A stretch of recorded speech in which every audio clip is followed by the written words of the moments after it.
Aujourd'hui, nous allons aborder un auteur, à vrai dire, facile, agréable, détendant, qui donnera envie à ceux qui ne l'auraient pas encore, grande envie d'une vraie vie d'oraison. Il s'agit encore d'un jésuite, encore du XVIIe siècle. Il s'agit de Michel Bouteau. Pour beaucoup, ce sera une découverte. Il est peu connu.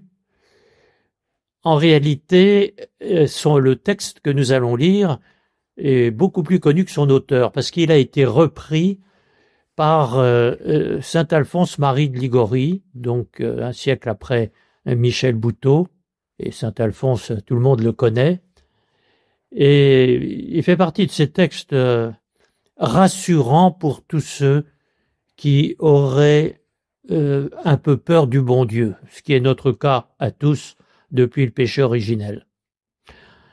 De Michel Bouteau, on sait très peu de choses, comme souvent, je dirais, des meilleurs, parce que ils avaient mieux à faire qu'à se faire connaître. Et à travers eux, c'est assez directement le bon Dieu qui parle. Alors, le peu que l'on connaisse de Michel Bouteau, c'est qu'il est né à Paris, probablement en 1607, certains diront un peu plus tôt, 1604, qu'il est mort à Pontoise, probablement en 1688, c'est-à-dire 81, 85 ans. Bon, de toute façon, pour l'époque, c'était tard. C'était quelqu'un d'âgé. Bon. En bon jésuite français du XVIIe siècle, bien sûr, il a été professeur, bien sûr, au Grand Collège de la Flèche, donc dans les Pays de Loire.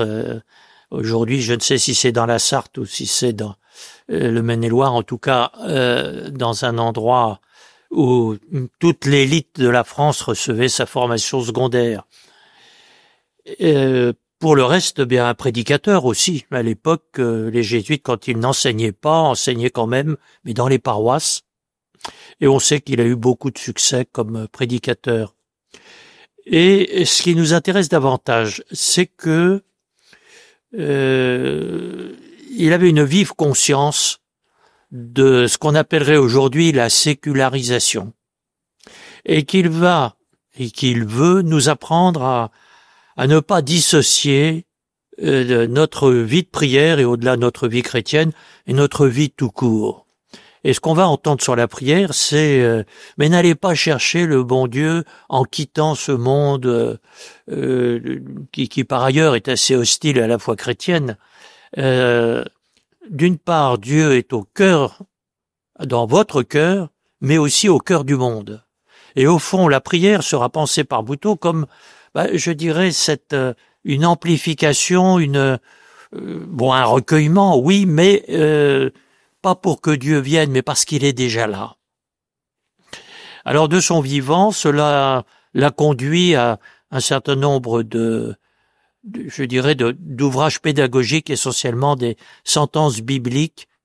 L'un de ces recueils s'appelle « Recueil des maximes de Salomon », à l'usage des gens qui, vivant dans le siècle, s'imaginent un peu facilement, soit que ça les dispense, soit que ça les empêche d'avoir une vraie vie chrétienne. Alors, le texte que nous allons lire est emprunté à un petit opuscule dont je vous redis que, repris par saint Alphonse de Ligorie, il aura beaucoup de succès. Son titre, c'est « Méthode pour converser avec Dieu ». C'est quelques pages, c'est très agréable à lire, ce n'en est pas moins profond. Oui, en tout, c'est quoi? Ça se lit en une demi-heure, hein. Il y a une vingtaine de pages. Et on y trouve finalement une génération, une et demie après saint François de Sales, le meilleur de ce que saint François de Sales a apporté dans la spiritualité moderne. La confiance, l'abandon à Dieu sans aucune réserve, sans aucun souci de sainteté mal comprise, de sainteté morale pour la morale, mais tout au contraire, dans l'intimité avec Dieu, ce qui n'est pas moins exigeant, ce qui est même beaucoup plus exigeant que la simple morale. Alors, à l'écoute de ce que je vais lire, vous sentirez sans doute quelque chose d'assez nouveau parce que il commence par nous dire ne vous gênez jamais avec le bon Dieu. Et si on lisait l'ensemble du texte, qu'on n'aura pas le temps de faire, mais on verrait qu'il ne cesse pas d'écarter les prétextes que nous trouvons pour laisser une distance que nous croyons rassurante, mais qui en réalité, c'est là que se logent toutes nos inquiétudes, une distance entre Dieu et nous. Donc, recevons ce texte dans sa fraîcheur, sa nouveauté. Nous avons vraiment là, je crois, la clé d'une façon très moderne de prier, qui refuse d'avance de séparer entre vie chrétienne et vie tout court. J'ajouterai simplement que cette invitation au recueillement, même si c'est au cœur de la vie, on voit arriver ici toute la façon de prier qui débarque avec ce qu'on appelle la Devotio Moderna, à laquelle une Sainte Thérèse d'Avila devra tant, et à partir de Thérèse, ça donnera toute une façon de vivre le temps d'oraison de façon assez organisée. Mais Butoh anticipe sur un nouveau développement de la prière en Occident, je dirais après François de Sales, avec François de Sales, mais qui ensuite va se développer en lisant François de Sales et l'introduction à la vie dévote. Quelque chose qui ressemble, alors j'emploie une expression, je dirais quelque chose comme l'action catholique. Autrement dit, c'est au cœur du monde que vous devez vivre la présence de Dieu dans votre cœur. Voilà. Et là, il y a quelque chose qui fait tomber beaucoup de barrières artificielles que nous mettons entre vie chrétienne et vie tout court. Eh bien, commençons notre lecture. Dieu vous aime, aimez-le. Ses délices sont d'être avec vous. Que les vôtres soient d'être avec lui. Et de passer, s'il est possible, votre temps où vous passerez votre éternité bienheureuse et en son aimable compagnie. Accoutumez-vous à lui parler familièrement et confidemment comme à votre ami.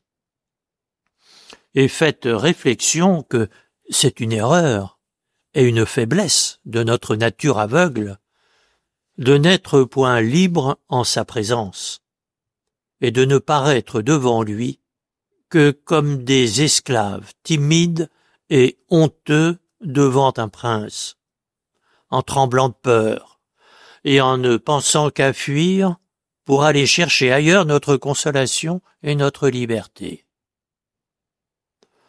On ne demande pas que, par une oraison extatique, ni par une application violente de vos pensées, vous formiez en vous une figure de sa personne adorable.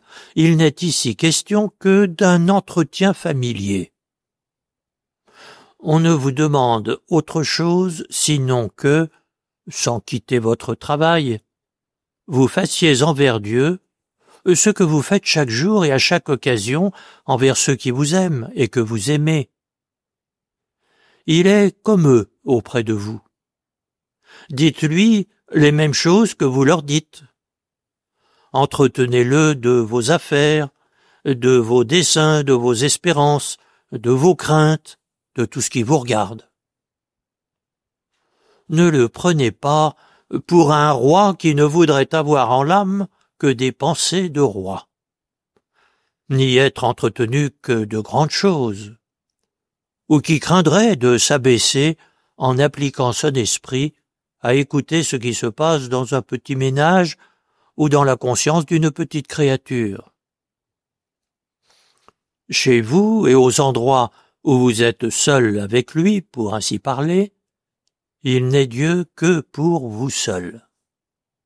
Il n'est là, le Tout-Puissant, que pour vous aider, ni le Tout-Aimable que pour être aimé de vous, ou pour attirer votre confiance, et vous présenter l'occasion de lui dire ce qui vous afflige, et en quel état sont les affaires de votre famille, ou de votre charge, ou de votre intérieur.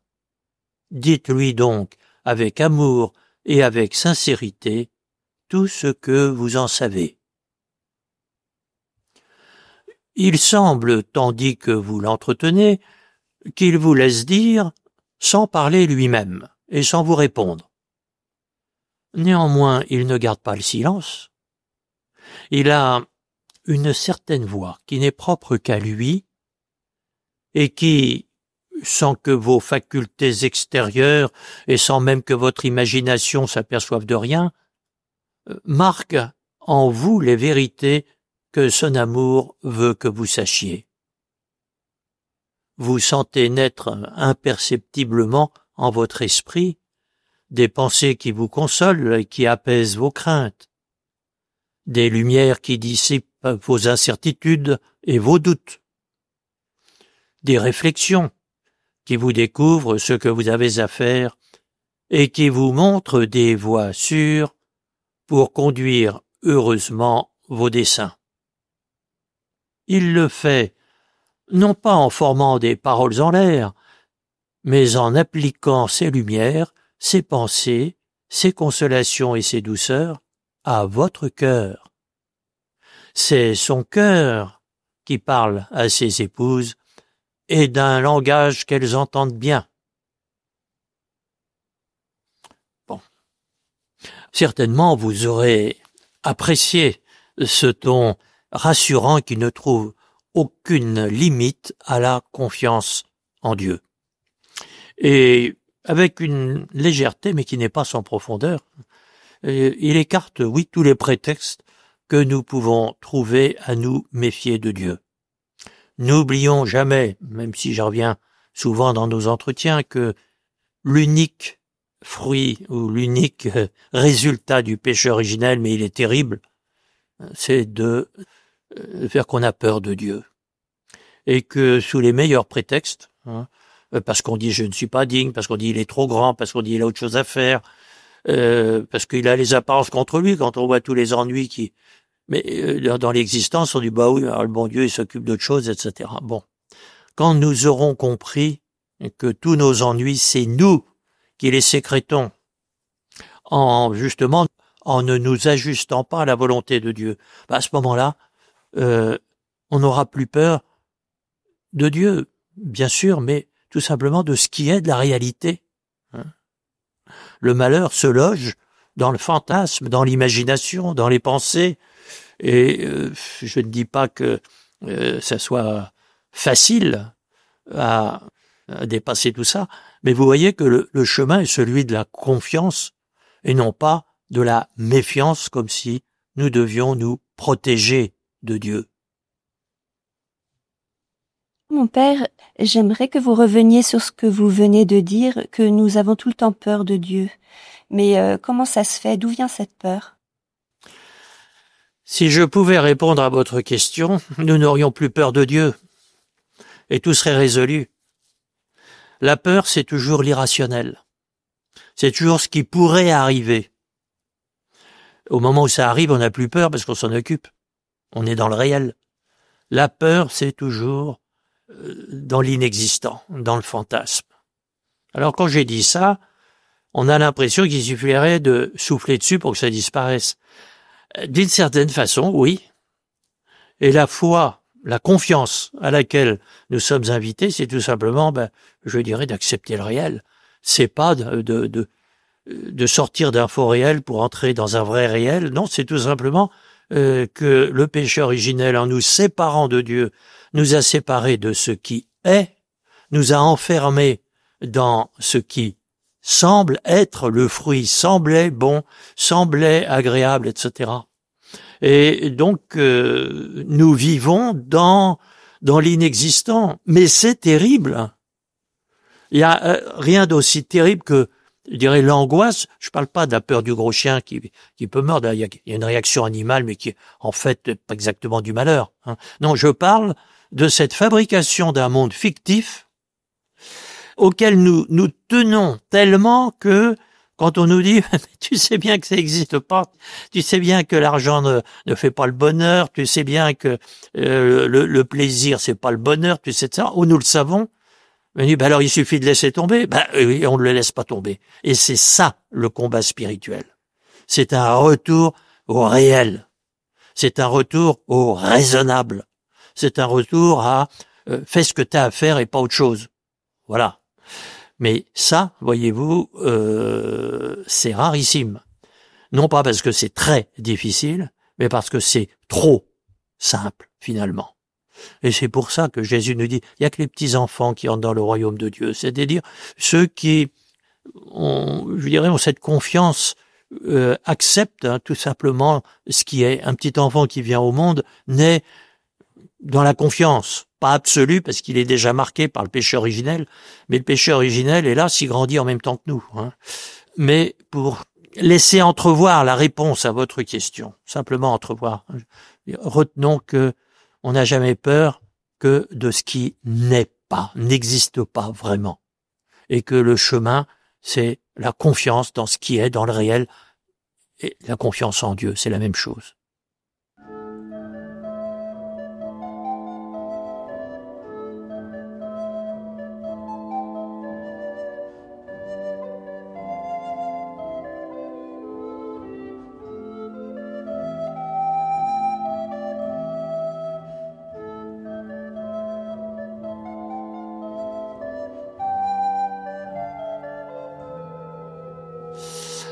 Eh bien, au début de ce texte, il y a une première chose qui domine toute la suite. Une phrase toute simple. Les délices de Dieu sont d'être avec vous. Eh bien oui, quand on a compris que le bon Dieu tout-puissant peut tout sauf une chose, se passer de nous.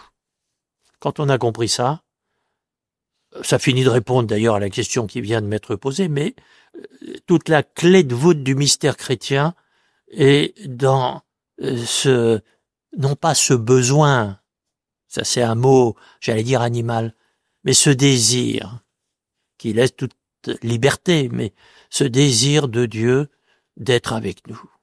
Les délices de Dieu sont d'être avec nous. Alors derrière, vous avez toutes les délices bibliques, les délices de Dieu sont d'être avec les enfants des hommes, etc.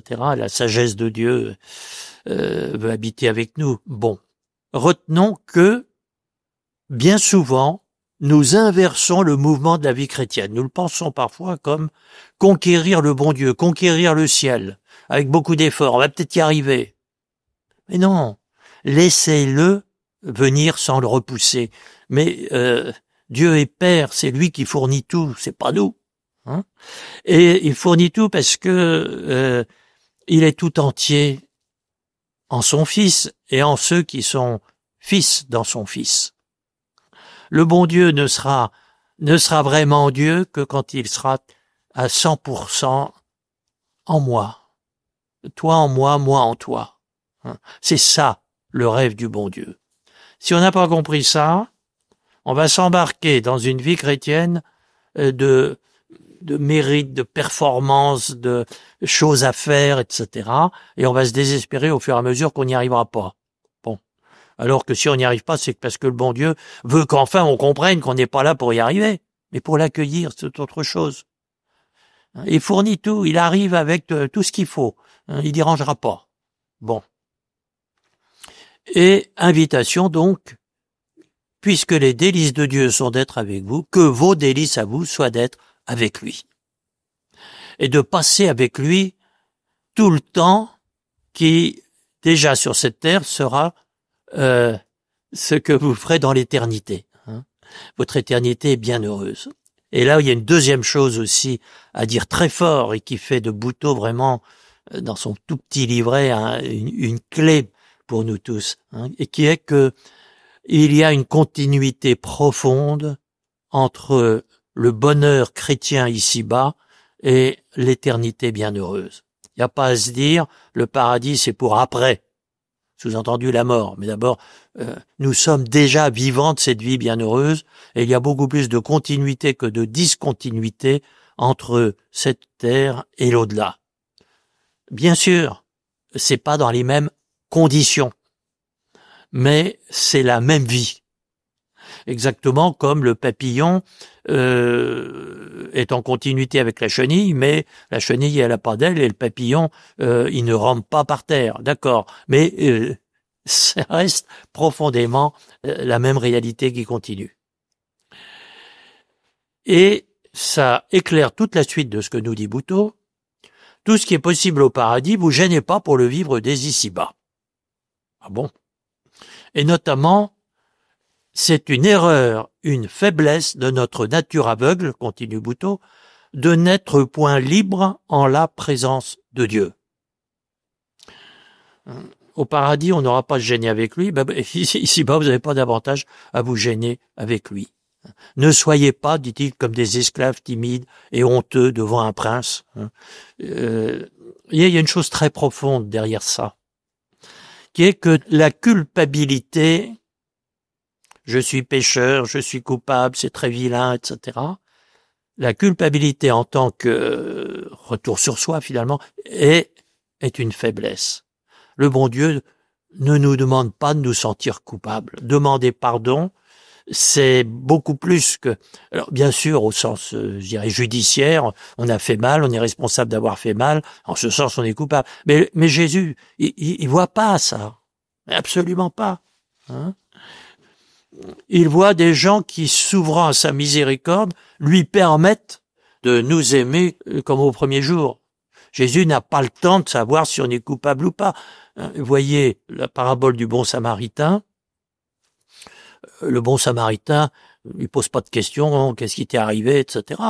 Il s'occupe que de le soigner, puis c'est tout. Hein? Voilà qui nous donne cette liberté à laquelle nous invite Butoh. Hein? C'est une faiblesse de notre nature aveugle de n'être pas libre devant Dieu. Hein? La culpabilité, dit saint Paul, c'est en régime d'Ancien Testament mal compris, enfin de la loi. La loi accuse, mais Jésus n'accuse pas. J'allais dire, il n'a pas le temps. Il s'occupe de nous, il s'occupe pas de ce qu'on a fait et qui nous a mis dans un état lamentable. Oui, Père, mais j'ai quand même une question. Comment concilier ça, le fait que vous dites que on ne doit pas se sentir de culpabilité, mais en même temps, l'Évangile, l'Église, tout le monde, enfin partout, on nous dit de nous reconnaître pécheurs et de nous humilier devant Dieu. Alors, il faut peut-être préciser un peu le vocabulaire. J'ai essayé de le faire en disant, oui, nous sommes coupables au sens judiciaire, on est responsable de quelque chose de mal. Bon, oui. Mais ça intéresse pas Jésus. C'est pas faux. Hein? De même, en effet, au début de la messe, par exemple, reconnaissons que nous sommes pécheurs, etc., c'est évident. Mais être pécheur, c'est pas d'abord être coupable, c'est être blessé. Hein? Quand on descend de Jérusalem, c'est-à-dire du paradis, à Jéricho, c'est-à-dire le lieu de perdition. Hein? Et donc, Jésus est pas venu pour les coupables, il est venu pour les pécheurs. Et en termes de culpabilité, en toute rigueur judiciaire, saint Paul nous dit, il a payé notre dette. On n'a plus de dette. C'est en ce sens que je dis, nous n'avons pas à nous présenter devant Dieu en disant, va falloir qu'on paye. Absolument pas. Tout est déjà réglé. Il y a une expression de saint Paul très très forte qui est que le Père a fait de Jésus, il l'a fait pécher pour nous. Autrement dit, non seulement tout est payé, mais là où tu croirais avoir encore quelque chose à payer, tu trouves Jésus. Pour qu'il soit clair que le rétablissement dans la justice originelle, elle est dans l'union à Jésus et non pas dans le règlement d'une dette. Elle est payée, la dette, c'est fait. Et mon père, souvent, il arrive qu'on se sente coupable, alors qu'en fait, c'est pas forcément pour un péché, mais peut-être ce qu'on pourrait plus appeler un scrupule. On voudrait faire plein de belles choses pour le bon Dieu, puis on n'y arrive pas, on se sent nul, on se dit, mais c'est incroyable lui, il est mort pour nous, puis moi, j'arrive même pas, par exemple, à me priver d'un chocolat, à me priver d'un petit plaisir qui n'est pas un péché, mais qui, voilà, on n'arrive pas à faire des belles choses pour le bon Dieu, et ça, on se sent coupable de ça. Et, étant donné que c'est pas vraiment un péché, que c'est plus subtil, est-ce que c'est pas plus difficile encore d'avoir confiance et de ne pas culpabiliser? Le scrupule, contrairement aux apparences, n'est pas le fait des gens humbles, mais des gens orgueilleux, c'est-à-dire qui se croient capables de performance et qui finalement regrettent de ne pas être capables. Mais ils sont capables de ce dont Dieu les a rendus capables, et puis c'est tout. Hein. Il y a toujours derrière le scrupule cette mauvaise idée née du péché originel, que le bon Dieu, au lieu de nous regarder, il regarde ce qu'on fait, il s'intéresse aux résultats. Voilà. Et c'est pour ça aussi que le scrupule est très difficile à vaincre, parce que c'est l'expression la plus subtile, oui, de l'orgueil. Et par orgueil, on dira, je vais même vaincre mes scrupules. Et tac, et c'est comme ça que c'est un scrupule au 2e degré, et qu'on veut être encore plus parfait, et que à ce moment-là, il se passe ce qui se passe toutes les fois que vous voulez trop bien faire la vaisselle, vous finissez par casser tout. Hein. Donc, vous voyez, cette question de la culpabilité est décisive et en fait très subtile. Il est beaucoup plus faussement rassurant, c'est-à-dire rassurant psychologiquement, et on oublie que spirituellement c'est une catastrophe. De dire je suis un pauvre type, ce qui finalement est une façon de renoncer à la grâce que Dieu nous propose. C'est beaucoup plus facile que de dire j'ai pas de temps à perdre avec tout ce qui marche pas, etc. La seule chose qui m'intéresse, c'est de suivre Jésus comme je peux. Et puis j'avance pas à pas, mais j'avance. Le scrupuleux, il reste en place à se regarder dans la glace. Mais avançons dans notre texte. Le mot oraison est employé ici par notre ami Buteau en un sens très large. Non pas les 2 heures que la carmélite passe à la chapelle en s'occupant que du bon Dieu, etc. Bon, non, mais au sens premier d'ailleurs du mot oraison, qui est d'une vie commune avec Dieu, qui bien sûr a besoin de moments de retrouvailles, on est exclusivement avec lui, et là, c'est sûr qu'à la chapelle, c'est plus favorable et tout. Il y a un aspect, je vais me recueillir, où je prends des initiatives proprement religieuses, c'est entendu. Mais, je vous ai dit qu'en cela, Buteau est un précurseur. Il nous dit, n'allez pas chercher le bon Dieu en dehors de votre vie concrète. Et c'est comme ça qu'il nous dit, on ne vous demande pas une oraison extatique ou une application violente de vos pensées, je m'occupe du bon Dieu, je bouche mes oreilles, mes yeux, etc., pour vous former une représentation de Dieu, une figure, dit-il.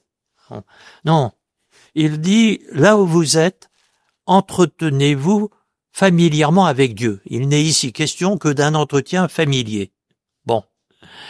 Et c'est comme ça que l'équilibre auquel nous invite Buteau, c'est de tout partager avec le bon Dieu, et pas simplement, et pas, d'une certaine façon, même pas d'abord, les moments explicitement de prière, j'arrête tout, je dis mon chapelet, ou je dis les psaumes, etc. Mais faites avec Dieu ce que vous faites chaque jour, à chaque occasion, avec les gens que vous aimez bien.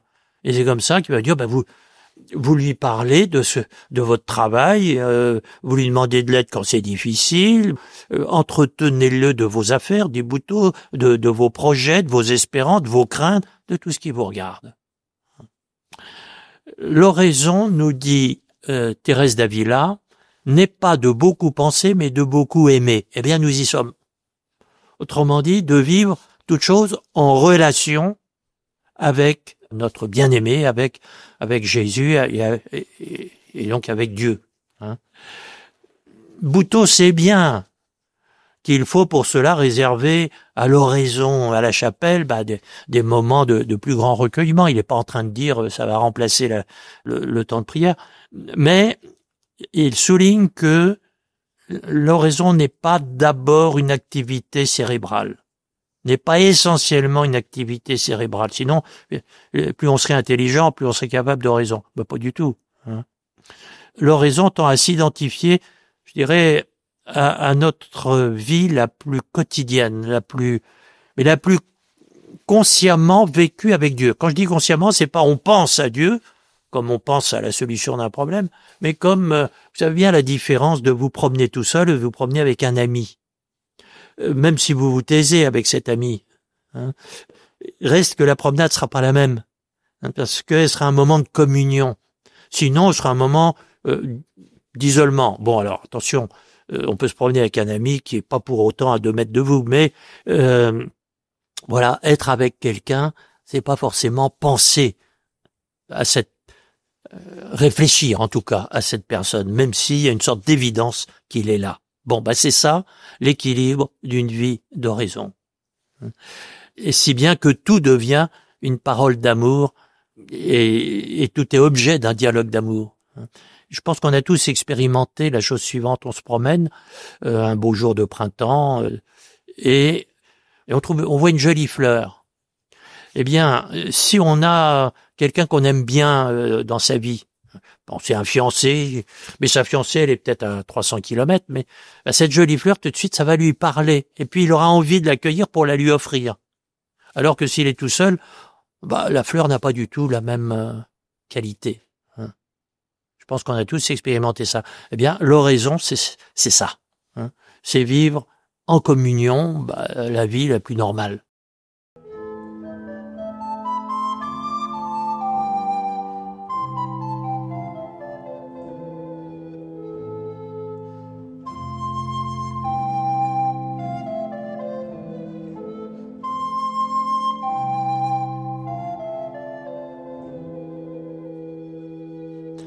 Ensuite, Butoh va aborder aussi une objection qui peut nous coûter très cher dans notre vie chrétienne parce que ça va laisser le bon Dieu en dehors du quotidien le plus quotidien. Il nous dit, ne prenez pas Dieu pour un roi qui ne s'intéresse qu'à des choses nobles, qui n'a que des pensées de roi, voilà, qui ne s'intéresse qu'aux grandes choses. Mais non, Dieu ne craint pas de s'abaisser, nous dit-il, à écouter ce qui se passe dans votre petit ménage, ce qui intéresse la petite créature, etc. Hein? Exactement comme vous avez des grandes personnes qui trouvent ridicule ce qui intéresse les enfants. Et alors que le petit, avec, je dirais, beaucoup de candeur et d'affection finalement, hein. Il joue un jeu, et vous dites ouais, c'est plus de mon âge, et puis au lieu de s'intéresser, d'aider le petit à bien jouer, hein, Dieu, oui, non, mais ça c'est pas fait pour les grandes personnes, c'est ridicule. Hein, je pense que beaucoup d'enfants sont mutilés en quelque sorte par cette attitude, et nous l'avons souvent. On pense souvent que Dieu est comme ça avec nous, que Dieu ne s'intéresse qu'aux choses divines. Le mystère de l'incarnation, c'est que pour lui, ça vaut mieux d'être homme que de ne pas l'être. Sinon, il ne voit pas pourquoi il serait fait homme. Et donc, il n'est là, le Tout-Puissant, que pour partager votre vie, nous dit Butoh, que pour vous aider. Hein? Et c'est pour ça que vous avez à tout moment l'occasion de lui dire ce qui vous afflige, comment sont les affaires de votre famille, de votre charge, de votre intérieur, etc. Hein? Dites-lui avec amour et sincérité. Ça fait partie de ne pas avoir peur de lui, mais une fois je disais à aux enfants du catéchisme que fallait tout dire au bon Dieu, qu'il fallait jamais se gêner avec lui. Alors il y en a un qui a levé la main, qui dit on peut même lui dire des gros mots. J'ai dit écoute, si tu peux à ton papa, tu vois, puis tu fais pareil avec le bon Dieu, mais tu vois ce que je veux dire. Hein, il y a même une exigence justement d'être gentil puisqu'on est en confiance et qui fait qu'il y a pas de risque à ne pas se gêner avec lui en réalité. On sera beaucoup plus respectueux que si on se croit obligé d'être obséquieux, de ne dire que des choses. Auquel cas, on fait semblant de respecter, mais on respecte pas. Bon. Dites-lui donc avec amour et sincérité tout ce que vous savez de vos affaires de famille, de charge, etc. Voilà. Et c'est comme ça que l'oraison devient un état permanent. Hein. Respecter Dieu, oui, bien sûr, mais quand on aime, on respecte. Mais éloigner Dieu par peur de Dieu, non. Il n'est Dieu que pour vous seul. C'est formidable cette expression que Butoh nous a mis. Vous voyez, si on comprend que le ciel, la terre, le soleil, toutes ces merveilles, on serait seul au monde, le bon Dieu les aurait fait de la même façon, que d'une certaine façon c'est pour tout le monde, mais parce que d'abord c'est pour moi.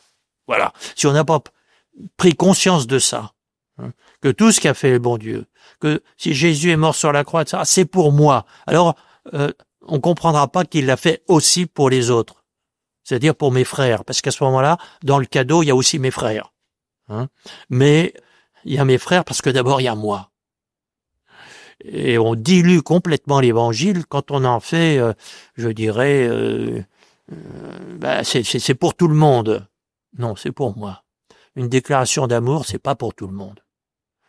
Et à partir de là, le monde entier vient à moi et je peux l'habiter et y prendre mes responsabilités.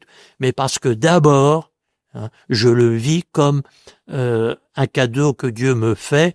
Et quand Dieu me fait un cadeau, c'est pas un 6 milliardième de cadeau, parce qu'il y a 6 milliards d'êtres humains, ou 7 ou 8, je sais plus combien.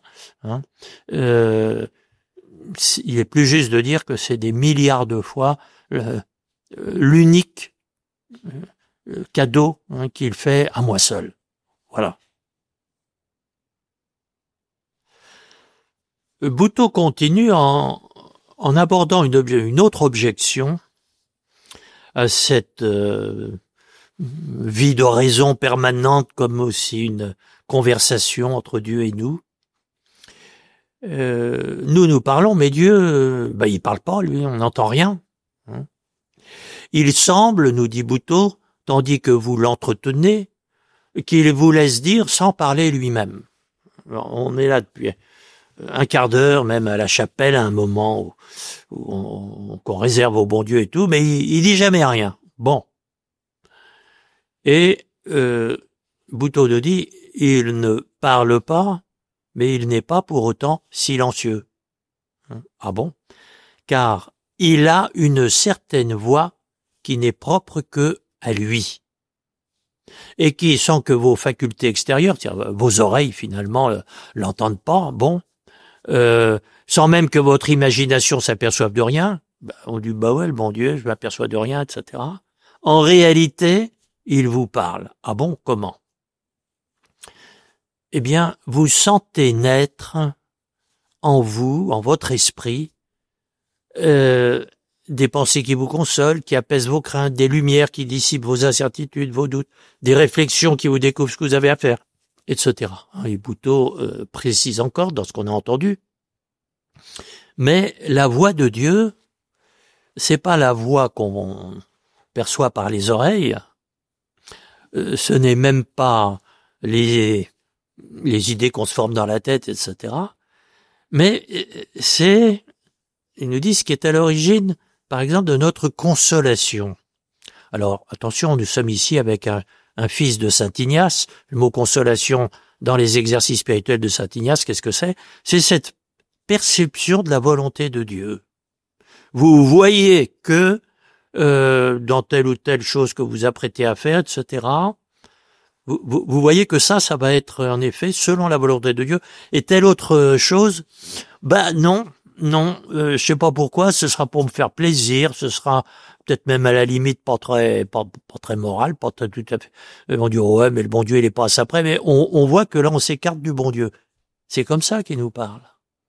Alors bien souvent on remarque pas ça, pourquoi? Parce que faute d'avoir une vie d'oraison un peu développée, on est sourd autant que muet dans le dialogue avec Dieu.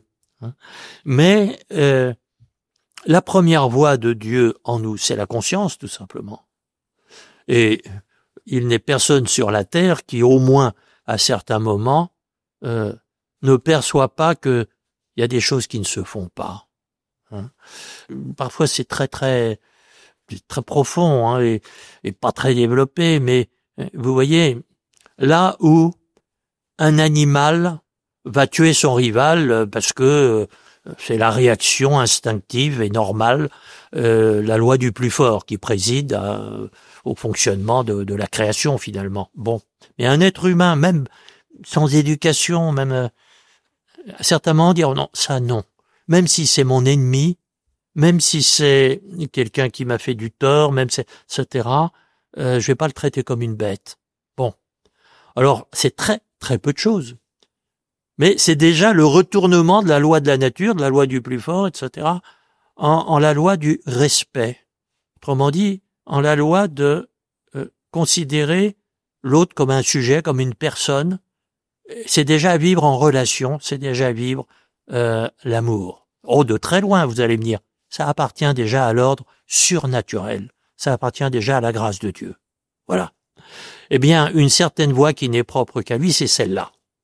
Et Bouteau développe, parce que au fur et à mesure que notre vie d'oraison, que notre vie chrétienne, on va dire, se développe, notre vie commune avec Dieu, eh bien, peu à peu, il n'y aura plus rien de, j'allais dire, de neutre dans notre vie. Mais des choses toutes bêtes. Quand le petit service possible, quand même pas le service, un petit gaspillage, oui, mais gaspiller, le bon Dieu a pas créé ça pour que ça finisse n'importe comment à la poubelle, etc. Une petite, un petit respect de, vous voyez, même dans la nature, pour la plupart des gens, je dirais, bon, tuer un animal, bon, bah, ce n'est qu'un animal. Bon. Mais quand François d'Assise, pas par sensiblerie déplacée, mais voit un animal, il voit beaucoup plus qu'un animal. Et il faudra peut-être le tuer pour le manger ou parce qu'il est nuisible ou je sais pas quoi. Mais ce sera pas pareil. Ce sera, on participe à l'aménagement de la nature et tout. Mais attention, quand le bon Dieu fait un moustique, il s'implique complètement. C'est un acte d'amour. C'est pour nous le donner. Et à ce moment-là, si on écrase le moustique, ce sera malgré tout à l'intérieur de ce dialogue qui fait que écraser ne sera pas tout à fait écrasé, mais sera, on dirait d'une drôle de façon peut-être, mais mettre à sa place la création, puisqu'elle a été confiée à l'homme pour ça.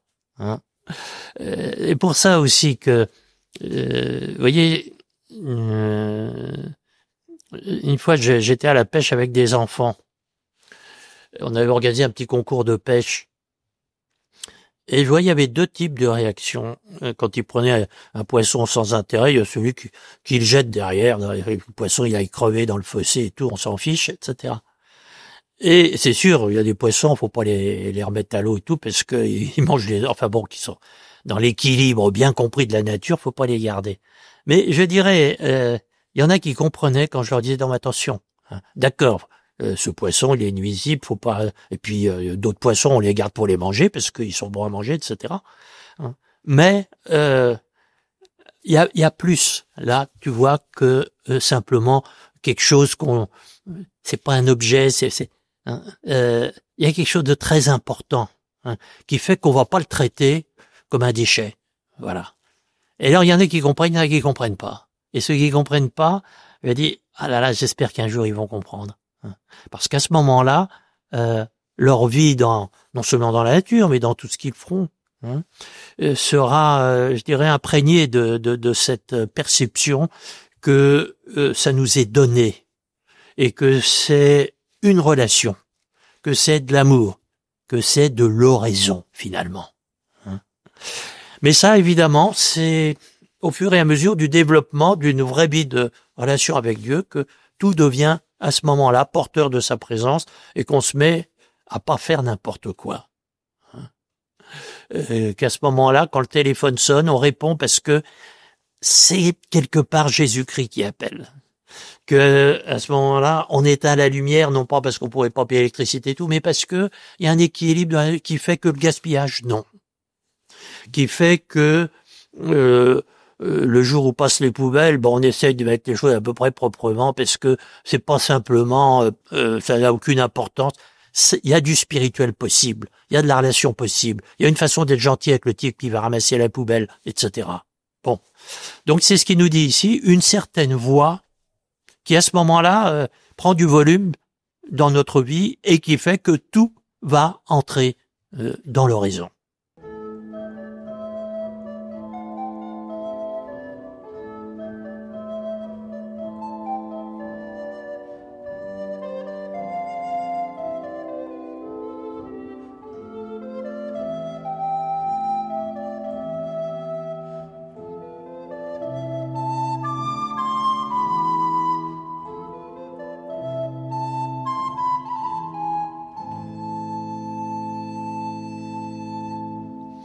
Vous l'aurez remarqué, Michel Bouteau, c'est une manière d'aborder la vie chrétienne plus qu'un enseignement compliqué ou même très riche. Bon.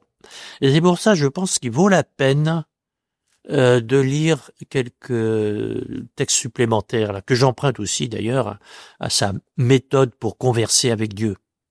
J'aurais peut-être dû dire d'ailleurs que le mot converser ou conversation à l'époque, c'est pas simplement parler avec quelqu'un, mais c'est je dirais mener vie commune avec quelqu'un, c'est se promener avec quelqu'un en quelque sorte. Bon, je dis ça pour que on n'enferme pas la prière dans notre cerveau, encore une fois, ou dans nos paroles, ou dans les mots, mais que qu'elle soit comprise comme la vie chrétienne tout entière, et qui, c'est vrai, à certains moments, suppose qu'on parle explicitement et qu'on écoute la parole de Dieu explicitement, d'accord. Mais le mot converser doit nous aider aussi à ne pas mettre trop de frontières entre les moments que nous passons à la chapelle ou à l'église, ou à genoux sur un prie-dieu, et puis le reste de la vie. Alors, j'ai trouvé des tas de pages aussi rassurantes que celles que nous venons de lire. Peut-être pour bien les comprendre, il faut ajouter que nous sommes dans les années où, en France particulièrement, on voit l'attention des chrétiens aller vers Jésus petit enfant. Hein, l'enfant Jésus de Beaune, et ça se combine aussi avec l'invitation à vivre l'enfance spirituelle. Et donc, n'ayons pas peur des enfants, de vivre en enfant, même au sens d'être tout petit, en enfant de Dieu. Alors, ça ressort du texte que je vais lire maintenant. Il s'adresse au bon Dieu. « Grand Dieu, vous me donnez le nom de votre petite créature, que vous tenez sur vos genoux ou que vous conduisez par la main pour lui apprendre à marcher. » Allusion justement à cette invitation d'une part de voir Jésus dans la crèche, hein, ce qui n'était pas spontanément au Moyen-Âge par exemple, c'était pas on s'étonnait que Jésus soit passé par l'enfance et soit pas venu s'incarner déjà adulte. Bon. Et puis invitation aussi à ne pas avoir peur, c'est aux petits enfants qu'appartient le royaume de Dieu. Donc vous me tenez sur vos genoux, vous me conduisez par la main, vous m'apprenez à marcher. Eh bien voilà ce que je suis, Seigneur, si bien que lorsque je tombe, voyez ce que vous devez être et ce que votre bonté attend de vous-même. Et il est vrai, mon Dieu, que devant vos yeux, malgré mes résolutions et mes promesses, boum, je viens de retomber dans ma faute de chaque jour. Hein, comme un petit qui apprend à marcher, et puis, paf, tous les jours je prends des bonnes résolutions, puis le lendemain j'aperçois que je suis retombé dans ma faute de chaque jour. On a tous notre péché mignon, comme les enfants, pas si mignon que ça, mais je veux dire, on tombe toujours de la même façon, bon, ou assez souvent en tout cas. Alors, réaction. Mais Seigneur, ne vous fâchez point. C'est à moi de pleurer et de m'affliger. Et à vous, mon bien-aimé, de me tendre la main et de me prendre entre vos bras pour essuyer mes larmes et pour dissiper mes inquiétudes et mes craintes, en m'assurant que vous m'aimez toujours et que vous ne cessez point d'être mon Dieu. Amen. C'est une quasi-citation d'un texte qu'il a certainement lu et qui est le combat spirituel de Scupoli, qu'on a déjà rencontré dans nos entretiens. Et Scupoli comme Bouteau et Bouteau comme Scupoli nous disent c'est comme les petits enfants qui tombent, qui pleurent très fort, mais plus pour que maman les embrasse que parce qu'ils ont vraiment mal. Bon, et alors c'est comme ça, Seigneur, mes larmes sont pour que vous m'assuriez que vous m'aimez toujours et que vous ne cessez point d'être mon Dieu. Et en quelque sorte, mes péchés, c'est presque pour vous obliger à m'aimer encore plus. Là, vous avez tout à fait Scoupoli. Bon. Et un autre texte là que je vais lire maintenant dit aussi cette obligation que nous créons à Dieu de nous aimer encore plus quand nous sommes pécheurs que quand nous sommes justes. Alors c'est un peu un paradoxe, c'est presque un encouragement au péché. Non, mais puisque nous sommes pécheurs, le bon Dieu, au lieu de dire tant pis pour vous, nous dit en quelque sorte tant mieux pour vous. Priez Dieu de ne pas oublier ce qu'il sait mieux que vous-même, que vous êtes nés pécheurs et infirmes, sujet comme un enfant à des chutes perpétuelles, dont il semble que sa bonté de père ne lui permet pas de se fâcher. Représentez-lui qu'un petit enfant de l'âge de 2 ans, le bien-aimé de la maison, quand il tombe, n'est pas moins aimable à sa mère que lorsqu'il est debout. Au contraire, c'est alors qu'elle le caresse plus tendrement, qu'elle l'embrasse davantage. Bon. Donc vous voyez aussi cette manière de faire du péché un avantage. C'est pas pour nous encourager à pécher, mais dire à partir du moment où c'est le cas, bon. Et puis, là je vais tout de suite à un texte qui renforce ce qu'il vient de dire et qui est très important. Après tout, si nous sommes pécheurs, nous n'y sommes pour rien. Nous naissons dans le péché. On va pas demander mon avis. Hein, c'est pas moi qui le dis, c'est Saint Paul. Bon. Et là, il va dire quelque chose de très, très fort. Si nous sommes pécheurs, le bon Dieu ne peut se plaindre qu'à lui-même. Alors, si on prend ça au sérieux, et il faut le prendre au sérieux, ça aussi, ça retourne souvent l'idée que nous avons de la vie chrétienne et de qu'il dépend de nous d'être des gens bien, que enfin le bon Dieu pourra et devra récompenser. Mais non, ça ne dépend pas de nous.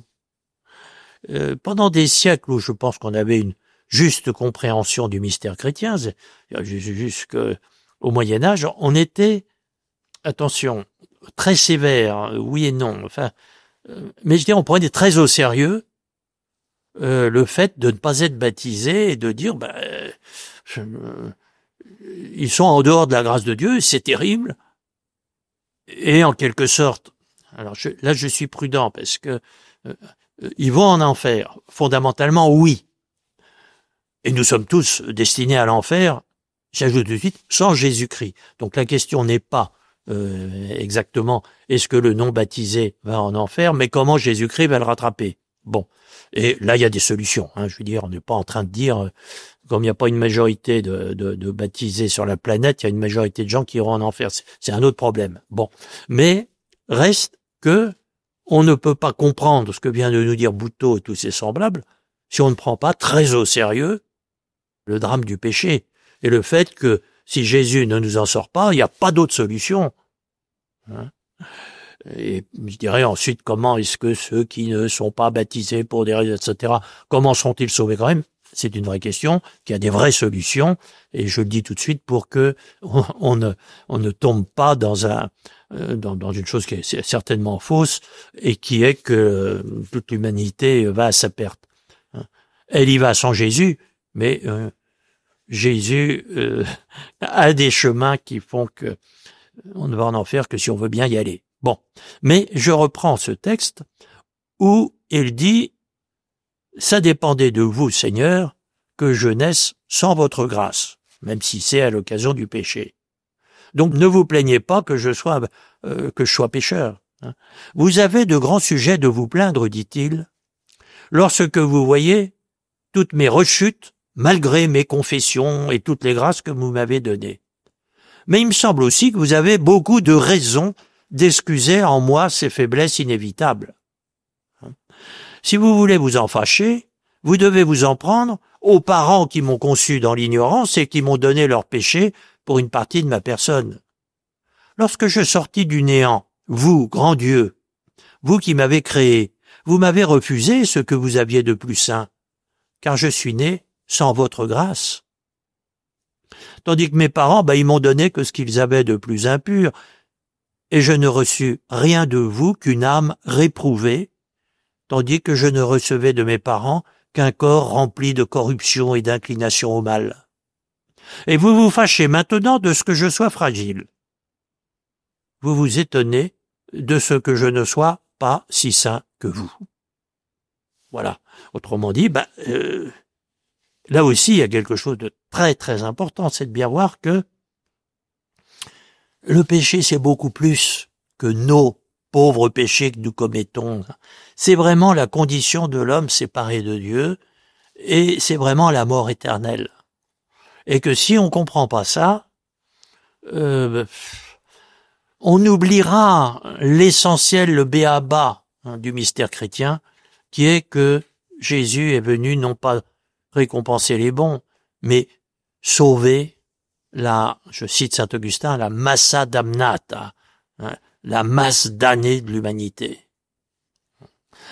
Alors que nous soyons dans cette familiarité, ce bonheur d'être dans les bras du bon Dieu, etc. Oui, mais n'oublions pas que c'est parce que le bon Dieu, sans tricher avec les conséquences du péché qui nous a entraînés dans la mort, etc., a fait tout ce qu'il fallait, mais pour nous sauver, encore une fois. Il n'est pas venu améliorer l'espèce humaine, il est venu nous faire passer de la mort, avec un M majuscule, la mort complète, la mort absolue, la mort éternelle, à la vie. Voilà le mystère chrétien.